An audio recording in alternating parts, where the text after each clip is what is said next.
राधे राधे सभी को। कैसे हैं आप सब। तो आज भगवत गीता का अध्याय 3 श्रवण करेंगे। मैं सरल भाषा में आपको सुनाऊंगी, तो वीडियो में अंत तक जरूर बने रहें।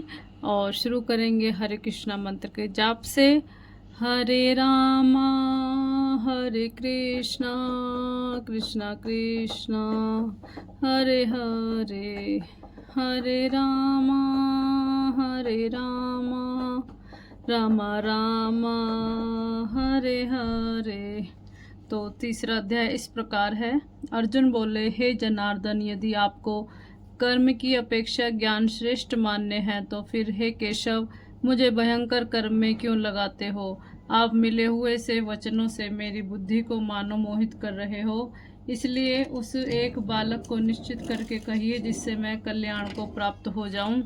श्री भगवान बोले, हे निष्पाप, इस लोक में 2 प्रकार की निष्ठा मेरे द्वारा पहले कही गई है। उनमें से सांख्य योग की और निष्ठा तो ज्ञान योग से, और योगियों की निष्ठा कर्म योग से होती है। मनुष्य ना तो कर्मों का आरंभ किए बिना निष्कर्मता को यानी योग निष्ठा को प्राप्त होता है, और ना कर्मों के केवल त्याग मात्र से सिद्धि यानी सांख्य निष्ठा को प्राप्त होता है।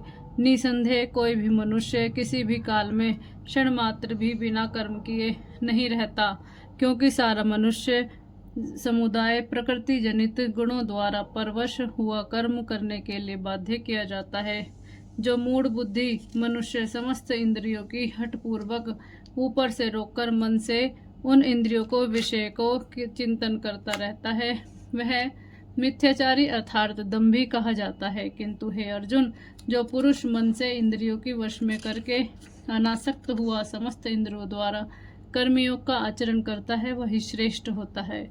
तू शास्त्र विहित कर्तव्य कर्म कर, क्योंकि कर्म ना कर्म करने की अपेक्षा कर्म करना श्रेष्ठ है। कर्म ना करने से तेरा शरीर निर्वाह भी नहीं सिद्ध होगा। यज्ञ के निमित्त किए जाने से कर्मों के अतिरिक्त दूसरे कर्मों में लगा हुआ ही यह मनुष्य समुदाय कर्मों से बंधता है। इसलिए हे अर्जुन, तू आसक्ति से रहित होकर उस यज्ञ के निमित्त ही भली भांति कर्तव्य कर्म कर। प्रजापति ब्रह्मा ने कल्प के आदि में यज्ञ सहित प्रजाओं को रचकर उनसे कहा कि तुम लोग इस यज्ञ के द्वारा वृद्धि को प्राप्त हो। यह यज्ञ तुम लोगों को इच्छित भोग प्रदान करने वाला है। तुम लोग इस यज्ञ के द्वारा देवताओं को उन्नत करो, वे देवता तुम लोगों को उन्नत करें। इस प्रकार निस्वार्थ भाव से एक दूसरे को उन्नत करते हुए तुम लोग परम कल्याण को प्राप्त हो जाओगे। यज्ञ के द्वारा बढ़ाए हुए देवता तुम लोगों को बिना मांगे ही इच्छित भोग निश्चय ही देते रहेंगे। इस प्रकार उन देवताओं के द्वारा किए हुए भोगों को जो पुरुष उनको बिना दिए स्वयं भोगता है, वह चोर ही है।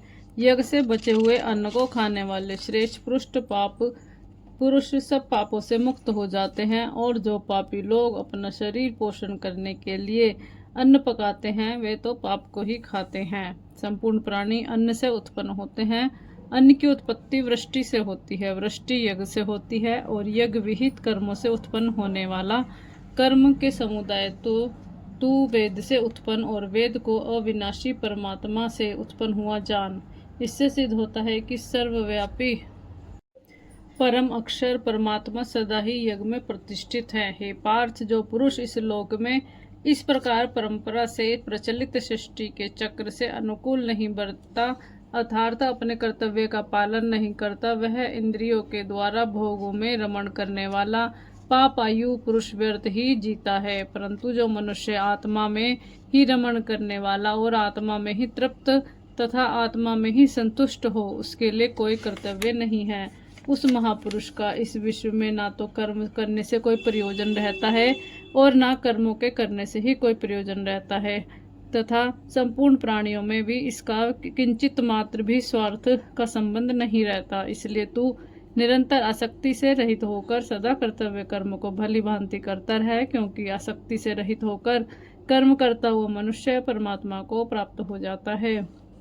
जनक आदि ज्ञानी जन भी आसक्ति रहित कर्म द्वारा ही परम सिद्धि को प्राप्त हुए थे। इसलिए लोक संग्रह को देखते हुए भी तू कर्म करने के योग्य है, अर्थात तुझे कर्म करना ही उचित है। श्रेष्ठ पुरुष जो जो आचरण करता है, अन्य पुरुष भी वैसा वैसा ही आचरण करते हैं। वैसे जो कुछ प्रमाण कर देता है, समस्त मनुष्य समुदाय उसी के अनुसार चलने लगते हैं। हे अर्जुन, मुझे इन तीनों लोकों में ना तो कुछ कर्तव्य और ना कुछ भी करने योग्य वस्तु अप्राप्त है, तो मैं कर्म से ही बरतता हूँ। क्योंकि हे पार्थ, यदि कदाचित मैं सावधान होकर कर्मों से न बरतूं तो बड़ी हानि हो जाए, क्योंकि मनुष्य सर्व प्रकार से मेरे ही मार्ग का अनुसरण करते हैं। इसलिए यदि मैं कर्म ना करूं तो ये सब मनुष्य नष्ट भ्रष्ट हो जाएं और मैं संकर्ता का करने वाला हूँ तथा इस समस्त प्रजा को नष्ट करने वाला बनूं। हे भारत, कर्म में आसक्त हुए अज्ञानी जन जिस प्रकार कर्म करते हैं, आसक्ति रहित विद्वान भी लोक संग्रह करना चाहता हुआ उसी प्रकार कर्म करे। परमात्मा के स्वरूप में अटल स्थित हुए ज्ञानी पुरुष को चाहिए कि वह शास्त्र विहित कर्मों में आसक्ति वाले अज्ञानियों की बुद्धि में भ्रम अर्थात कर्मों में अश्रद्धा उत्पन्न न करे, किंतु स्वयं शास्त्र विहित समस्त कर्म भली भांति करता हुआ उनसे भी वैसे ही करवाए। वास्तव में संपूर्ण कर्म और सब प्रकार के प्रकृति के गुणों द्वारा किए जाते हैं, तो इसका अंतःकरण अहंकार से मोहित हो रहा है। ऐसे अज्ञानी मैं करता हूँ ऐसा मानता है।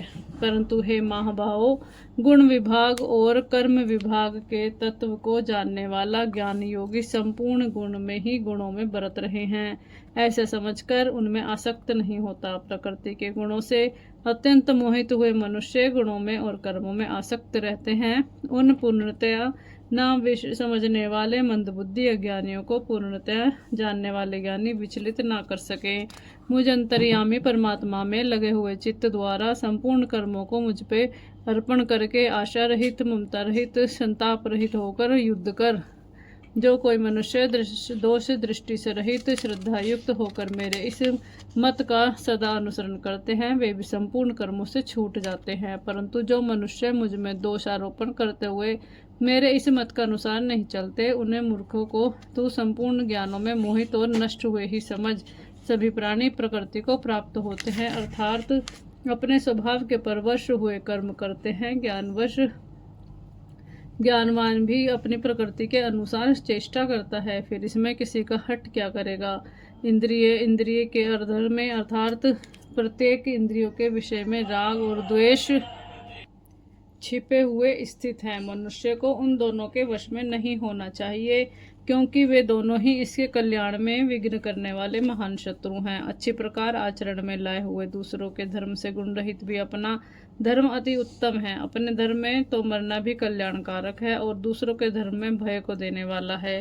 अर्जुन बोले, हे कृष्ण, तो फिर यह मनुष्य स्वयं न चाहता हुआ भी बलात् लगाए हुए की भांति किससे प्रेरित होकर पाप का आचरण करता है। श्री भगवान बोले, रजोगुण से उत्पन्न हुआ यह काम ही क्रोध है। यह बहुत खाने वाला अर्थात भोगों से कभी ना अघोने वाला बड़ा पापी है। इसको तू ही इस विषय में बैरी जान। जिस प्रकार धुएं से अग्नि और मैल से दर्पण ढका जाता है, जिस प्रकार जेर से गर्भ ढका रहता है, वैसे ही उस काम के द्वारा यह ज्ञान ढका रहता है। हे अर्जुन, इस अग्नि के समान कभी न पूर्ण होने वाले कामरूप ज्ञानियों के नित्य वैरी को द्वारा मनुष्य ज्ञान ढका हुआ है।